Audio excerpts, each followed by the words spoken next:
एके बाजूला इकडे आनंद उत्सव साजरा होत होतात, पण दुसऱ्या बाजूला एक एक करत स्वराज्यामध्ये गड किल्ले छत्रपती शिवाजी महाराज स्थापित करत गेले, जिंकत गेले. महाराजांच्या कालखंडामध्ये अनेक संकट आली, पण त्यातील सर्वात मोठं संकट म्हणजे अफजल खान. हा अफजल खान म्हणजे काही साधा सुद्धा सेनापती नव्हता. अहो भला भिप्पाड, भला बलवान, भला चातुर्यवान, तितकाच धूर्त, तितकाच कपटी आणि तितकाच अनुभवी सुद्धा. जेव्हा छत्रपती शिवाजी महाराजांची भेट झाली अफजल खानासोबत, तेव्हा अफजल खानाचं वय वर्ष होतं 60. उलटून गेलं ते पण. आणि महाराज तिशीत, म्हणजे महाराज त्याच्या पुढे एकदम नवाड, तो बोललेला मातब्बर. पण महाराज घाबरले नाही बरं का. प्रसंगी 2 पावलं मागे आले, मागे येण्याचं नाटक मात्र केलं, पण 40 पावलांनी वाघासारखी छेद घेण्याच्या तयारीमध्ये. आणि मग आता काही जण बोलतील त्या अफजल खान आणि छत्रपती शिवाजी महाराज म्हणजे हिंदू मुस्लिम लढाई, तर नाही.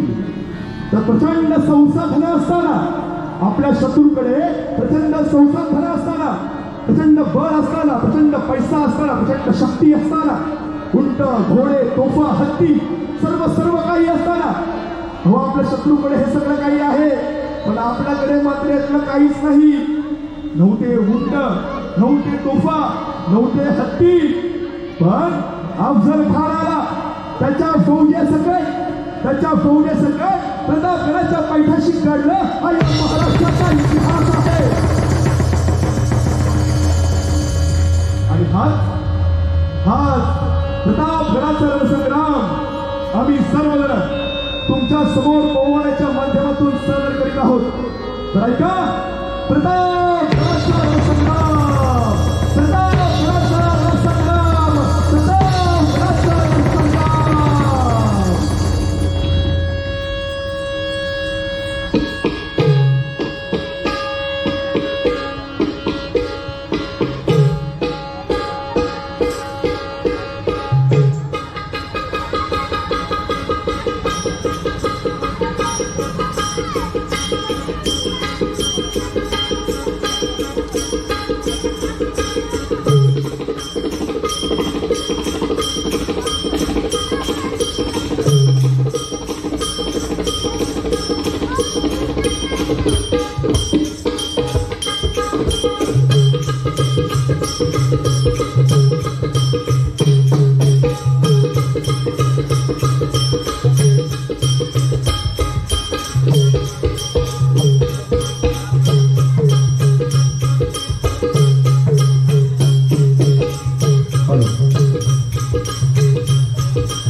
ओम नमो जय श्री जगदंबे.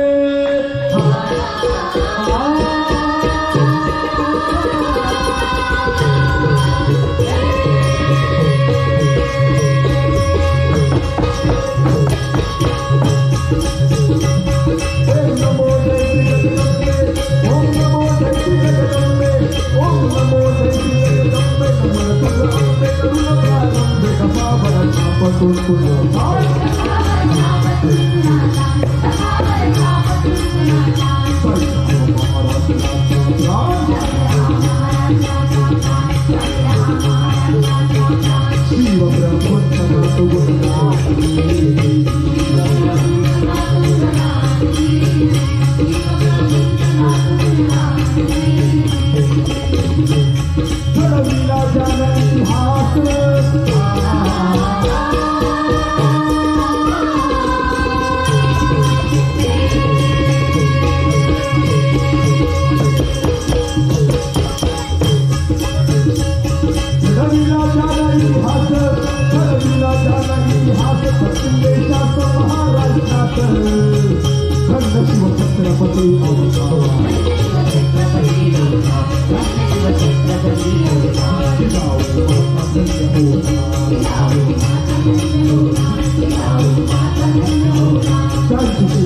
अहो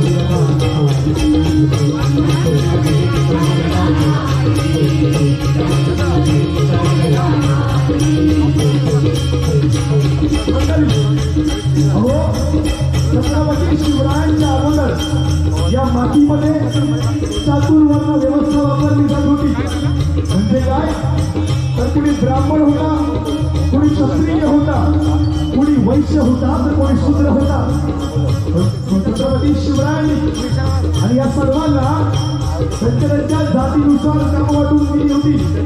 छत्रपती शिवरायांनी पहिल्यांदा ही चातुर्वर्ण व्यवस्था नाकारली आणि प्रत्येकाच्या हातामध्ये तलवारी दिल्या आणि सांगितलं तुम्ही आम्ही सर्व 18 आलू देणार, 12 बलू देणार, सर्वजण एकत्र येऊ, या देशाच्या या स्वराज्यासाठी लढू. आणि मग या प्रत्येक रांगड्या मावळ्याच्या हातामध्ये तलवारी आल्या आणि या मावळ्यांनी काय केलं हे शत्रूंची फुलतांड उडवली, शत्रूंची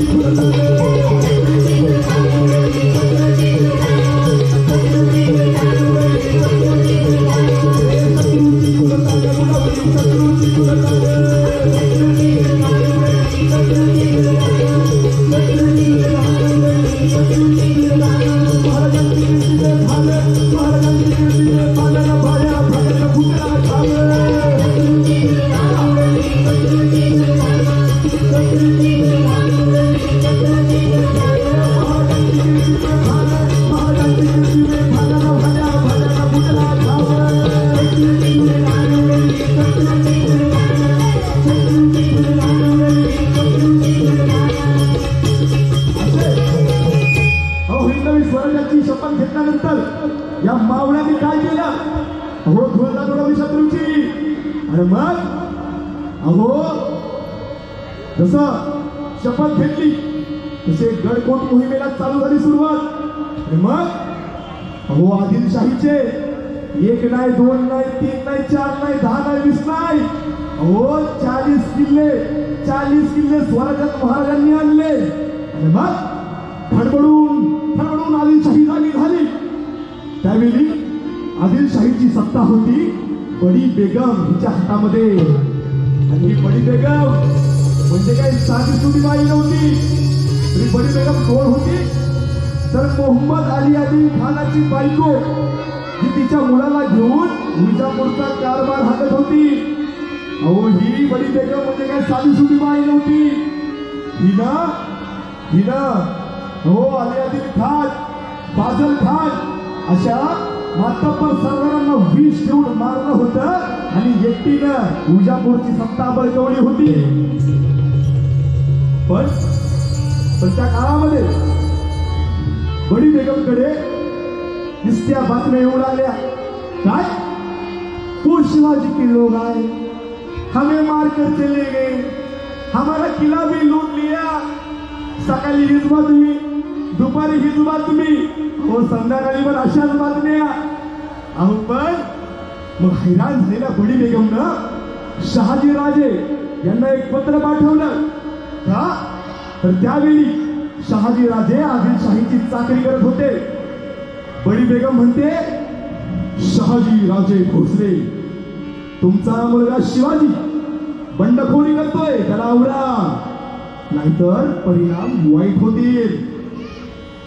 आणि त्यावर शहाजी राजांनी उत्तर पाठवलं बडी बेगम साहेबा माझा मुलगा शिवाजी माझ्या ऐकण्यात नाही.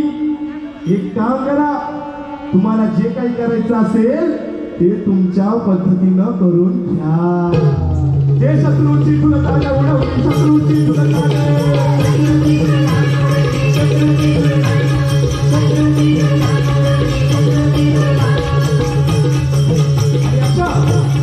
शत्रूची धुना उडवणाऱ्या शिवाजी राजांचा बंदोबस्त करण्यासाठी बडी बेगमला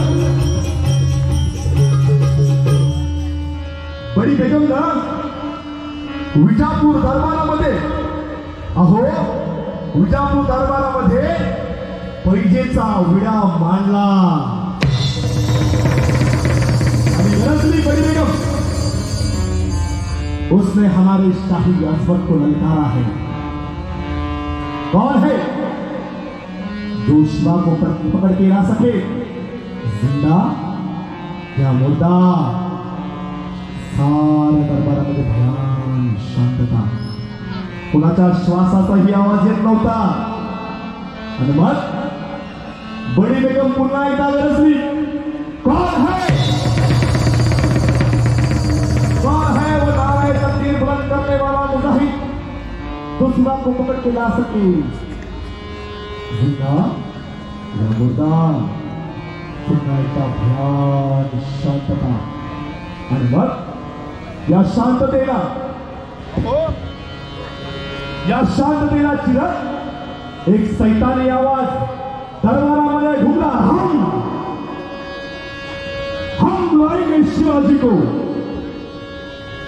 अहो, कोण होता हा सैतान? कुणाचं झालं एवढं धाडस? काय नाव होतं या सैतानाचं? नवत्याचं फजल खान.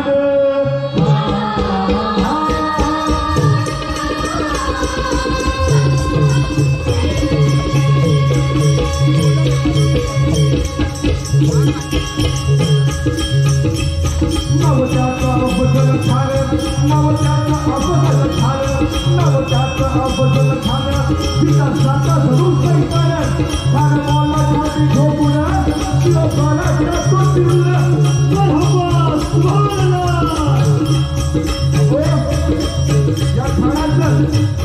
या खानाचं आधी काही दरबारामध्ये कौतुक झालं का? तर शिवाजी राजांना शह देऊ शकला. अहो, आधी शहाला जाऊन त्यांचा तारणहार भेटला होता. मग अफजल खान 40,000ची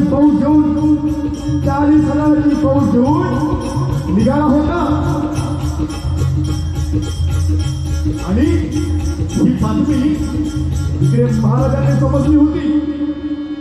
पण त्याच वेळी महाराजांवरती आणखी एक संकट कोसळलं होतं. ते म्हणजे छोट्या शंभू राजांना जन्म दिल्यापासून सईबाई राणी साहेब अंथरुणावर पडून होत्या. आणि एके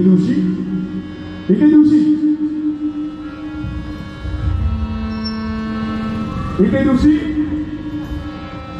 महाराजांचा हात हातामध्ये घेऊन सईबाई राणी साहेब म्हणाल्या,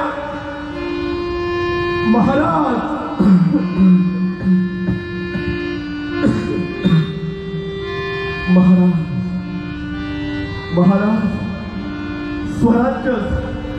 स्वराज्य संवर्धनेचं एक देखणं स्वप्न आम्हाला पूर्णत्वास जाताना पाहायचं होतं.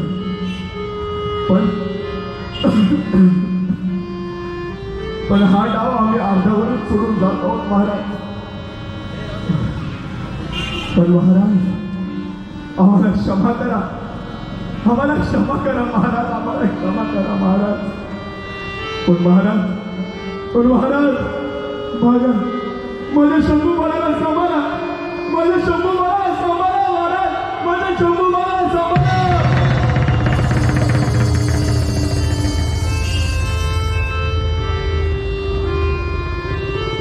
आणि सईबाई राणी साहेब प्राण झाल्या. शिवरायांची बालमैत्री, प्रत्येक सुखदुःखामध्ये त्यांची सोबत त्यांना लाभायची. अहो, शिवरायांची पहिली धर्मपत्नी म्हणून जिजामा साहेबांनी ज्यांची निवड केली होती, अशा सईबाई राणी साहेब गेल्या.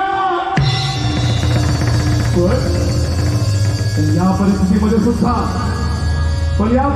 सुद्धा महाराज दुखवटा करत बसले नाही, कारण तेवढा वेळच महाराजांकडे नव्हता. या परिस्थितीमध्ये सुद्धा महाराज उभे राहिले.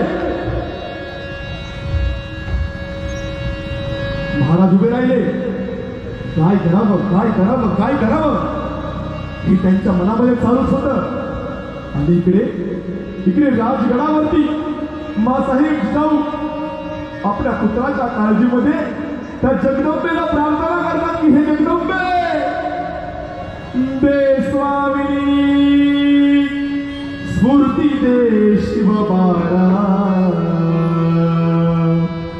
उभी राहुनी संकटी पाठीला,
जिजामासाहेब त्या जगदंबेला प्रार्थना करतायत की माझ्या शिवबाला सुखरूप ठेव, त्याच्यावर तुझी कृपादृष्टी ठेव. आणि मग इकडे त्याच वेळी विजापूर दरबारामध्ये एक घटना घडली. काय तर अफजल खानाच्या फौजेचा मानाचा हत्ती, अफजल खानाच्या फौजेचा मानाचा हत्ती फतेजंग मेला. नाही मारला.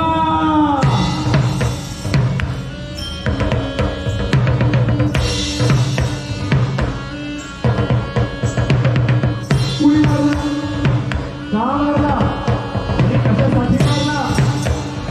तर शिवरायांचं दुःख हे खात्याची प्रमुख बनेरजी नाईक यांनी ही कामगिरी तोडपाडवली होती. अफजल खानाच्या फौजेचा मानाचा हत्ती फतेजंग विष देऊन मारला होता आणि फौजेमध्ये बातमी पसरवली होती. आपल्या मानाचा हत्ती फतेजंग मिळाला. आता काही खरं नाही. आता आपण जिवंत माघारी येत नाही. शत्रूला जर रणात मारायचं असेल ना तर त्याला आधी मनात मारायचं असतं. हा डाव शिवाजी राजाने आखला होता.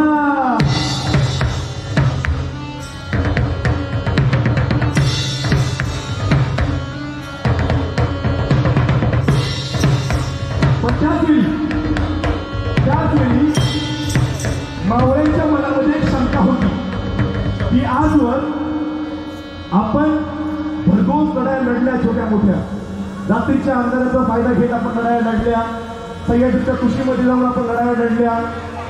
पण आता अफजल खानासोबत, तेही 40,000च्या फौजेसोबत, ते पण उघड्या मैदानात लढायचं नसेल.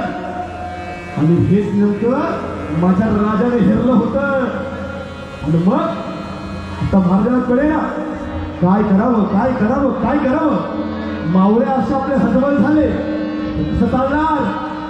हो, मावळ्यामध्ये शक्ती असायला पाहिजे. काय युक्ती लढवावी.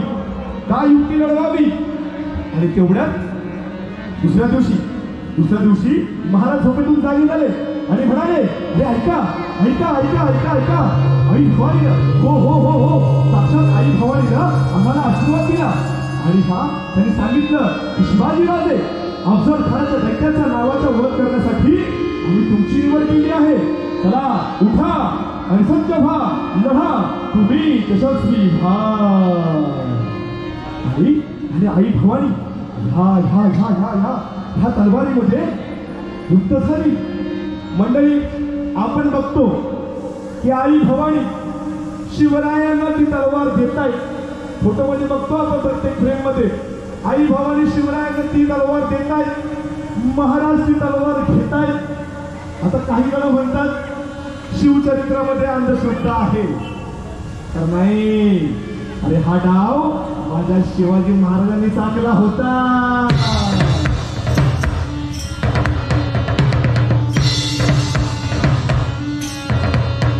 महाराजांचा प्रत्येक मावळा श्रद्धाळू होता आणि या श्रद्धेचा फायदा सुद्धा शिवाजी महाराजांनी स्वराज्य कारभारासाठी करून घेतला होता. आणि मग आता झालंही तसंच. मावळ्यांच्या अंगामध्ये आलं 10 हत्तीचं बळ. आता कोणी बी येऊ दे, कुठं बी येऊ दे, कसा बी येऊ दे, आई भवानी आमच्या संघ आहे. आता जिंकणार तर आपणच. ही शक्ती, हा आत्मविश्वास शिवरायांनी मावळ्यांच्या मनामध्ये जागा केला. आणि मग इकडे अफजल खान 40,000च्या फौजेसकट निघाला. कसा? केशरी गुहे समीप चालला. केशरी गुहे समीप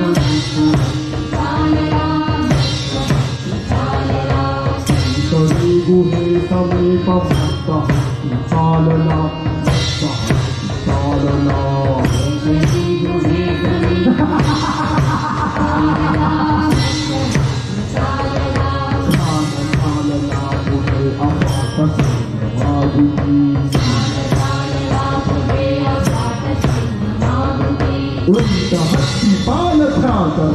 लापती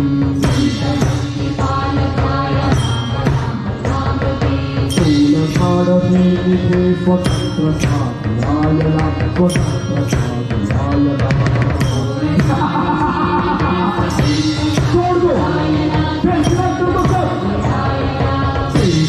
गुहे सन्निपक्त चालला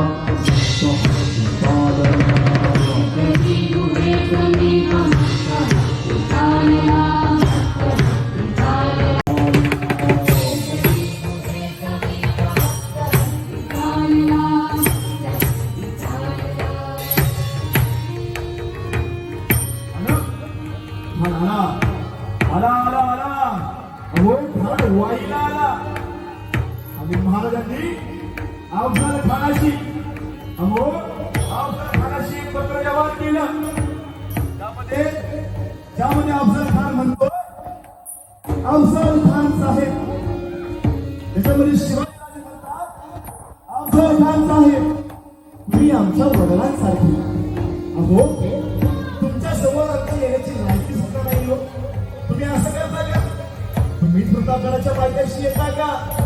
मी माझे सर्व गुन्हे कबूल करतो, घेतलेले सर्व किल्ले स्वाधीन करतो. अहो मी स्वतःला तुमच्या स्वाधीन करतो. आणि खान बसला आणि प्रतापगडाच्या पायथ्याशी यायला तयार झाला. खान आला कुठे? प्रतापगडाच्या पायथ्याशी खान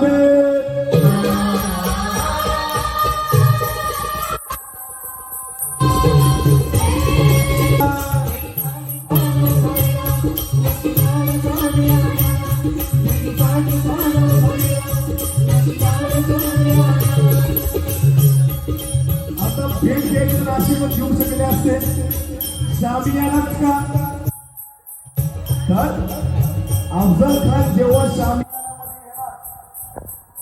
तो साधारण का? तर अफजल खान जेव्हा शामियानामध्ये येणार तेव्हा तू फक्त आणि फक्त शामियानाच बघत बसलं पाहिजे. त्याच्या डोक्यात दुसऱ्या दुसऱ्या कल्पनात जायला पाहिजे. म्हणून शेतीसाठी काय केला? शामियाना सोबत कसा नक्षीदार आणि झालाही तसं खान आला आणि बघतो भव्य दिव्य असा शामियाना महाराजांनी मागला होता त्याच्या स्वागतासाठी. आणि म्हणतो या अल्लाह ये शिवार इतनी दौलत कहां से लाता होगा. बेटीसाठी खान उभारेला नक्षीदार शामियाना.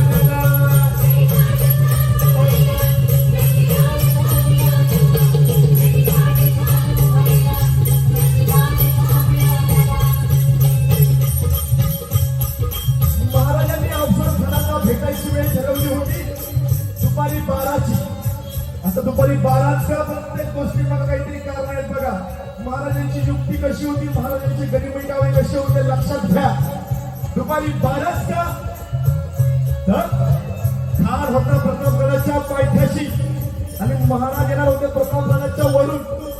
शामियानं बघता बघता जर खानानं वरती बघितलं जास्त प्रतापगडावर तर त्याच्या डोळ्यामध्ये लख्ख सूर्यकिरण आली असती. आणि महाराज कसे आणि किती तयारीमध्ये येतात हे त्याला करायलाच नसतं. म्हणून दुपारी 12 पेटीसाठी खान उभारला नक्षीदार शामियाना.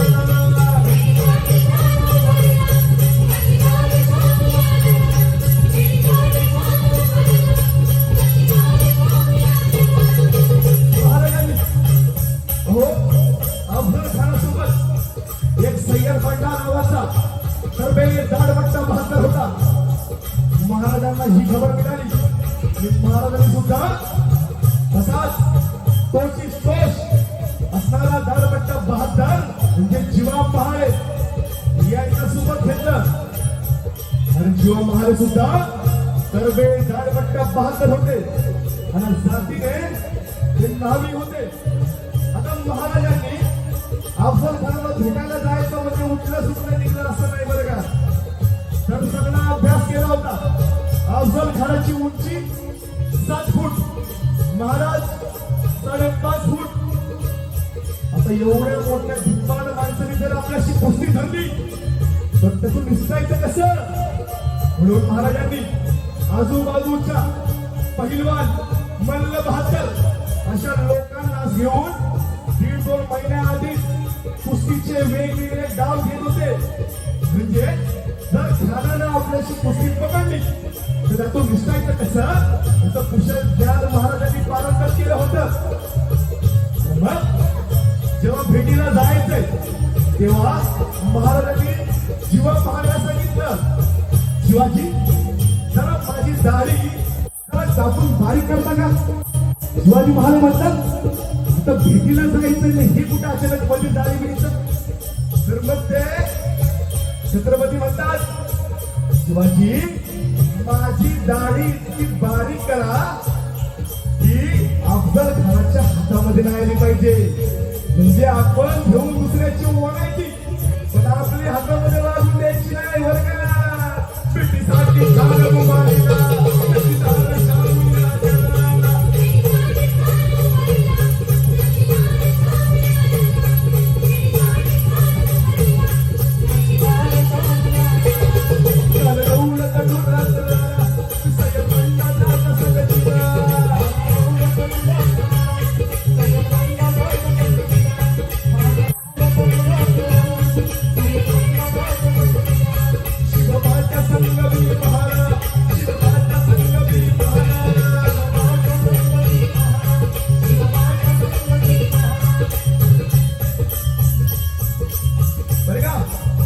जीवा महाराज नावाचा एक शिपाई होता.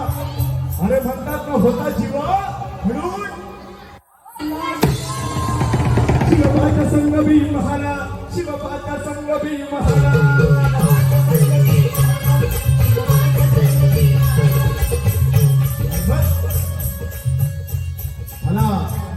आला सर्व तयारीशी महाराज प्रतापगडाच्या पायथ्याशी आले. मग महाराजांनी लांबूनच बघितलं की अफजल खानाच्या बाजूला जे सय्यद पांडा उभा होता झाडपट्टा घेऊन. मग अफजल खान छत्रपती शिवरायांनी त्यांच्या वकिलातर्फे एक निरोप पाठवला, सय्यद पांडा जर आतमध्ये थांबणार असेल तर मी आतमध्ये येणार नाही. आणि हा निरोप जेव्हा अफजल खानाकडे पोहोचला तेव्हा अफजल खान म्हणतोय या अल्लाह ये शिवा तो सैयद बंडा से भी डर गया, हमसे क्या मुकाबला कर पाएगा? शिवा सैयद जाओ जाओ बाहर जाओ, बाहर जाओ. बेटीसाठी छान मुबारक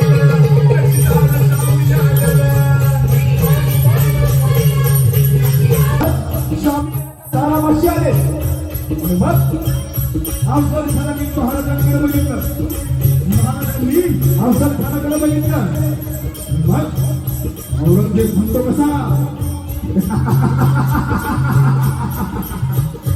आओ आओ शिवाजी आओ हमारी गली में जाओ आओ. कान्हा कमारी तो हसरी, कान्हा कमारी तो हसरी, रोज ढूंढने चला हरी बिहारी.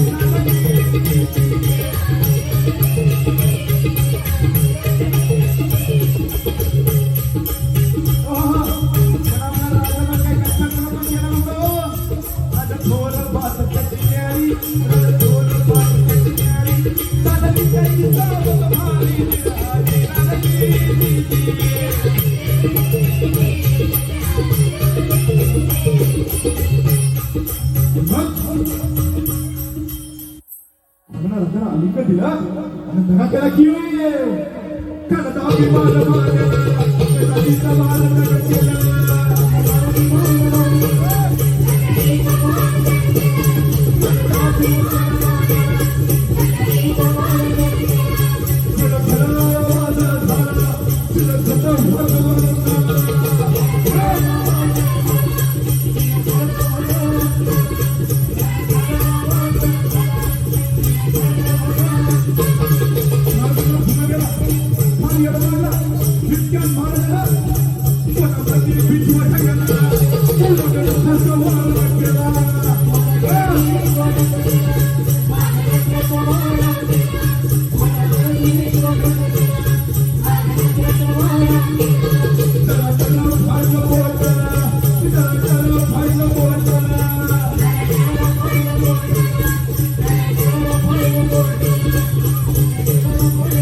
अफजल खानाचा पत्रा बाहेर आला.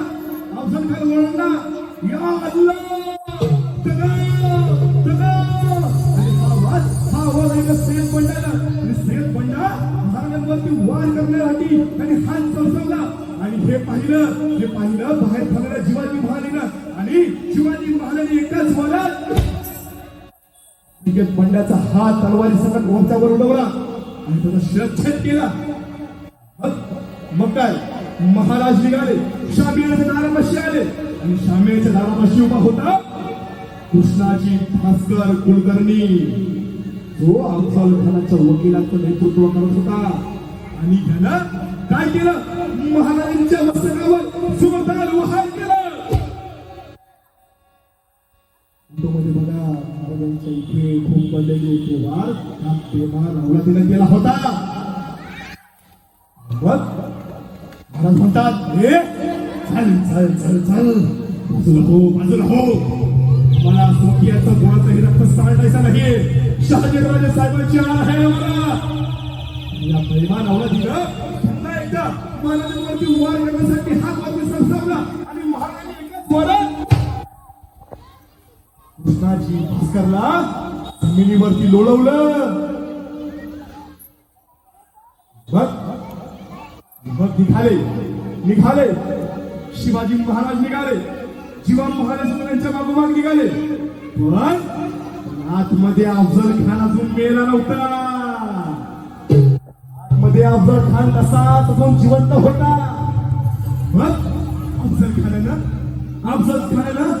आपला कोणता सावरला. अफजल खान उठला. अफजल खान म्हणतो,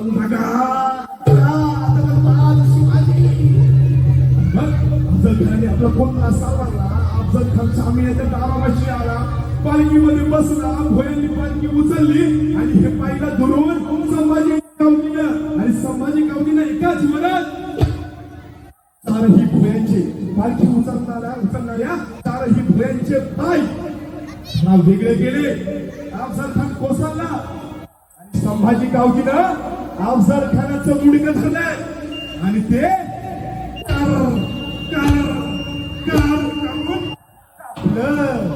आणि धाव घेतली महाराजांकडे.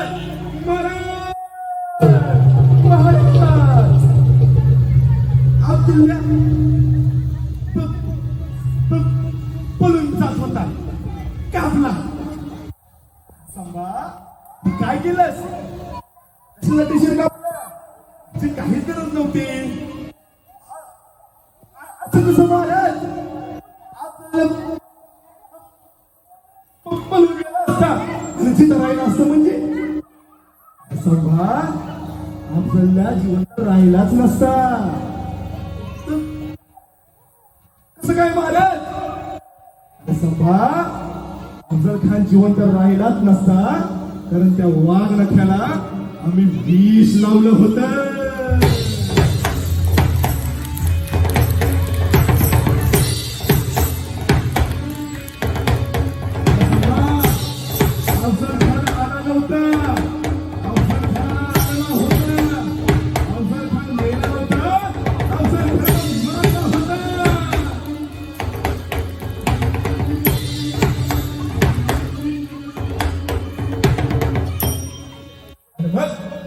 अशा रीतीनं प्रतापगडाचे युद्ध झाले.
अशा पद्धतीनं महाराजांनी त्या अफजल खानाला प्रतापगडाच्या पायथ्याशी गाडलं, त्याचा कोतला फाडलं, त्या प्रतापगडाच्या पायथ्याशी गाडलं आणि माझ्या राजानं, माझ्या वाघासारख्या शिवबानं स्वराज्य घडवलं.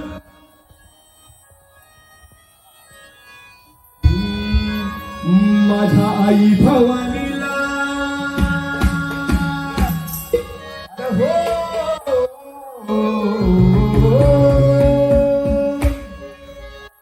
माझ्या आई भवानीला सोन्यानं म्हणलं, माझ्या आई भवानीला सोन्यानं म्हणलं, वाघासारख्या शिवबानं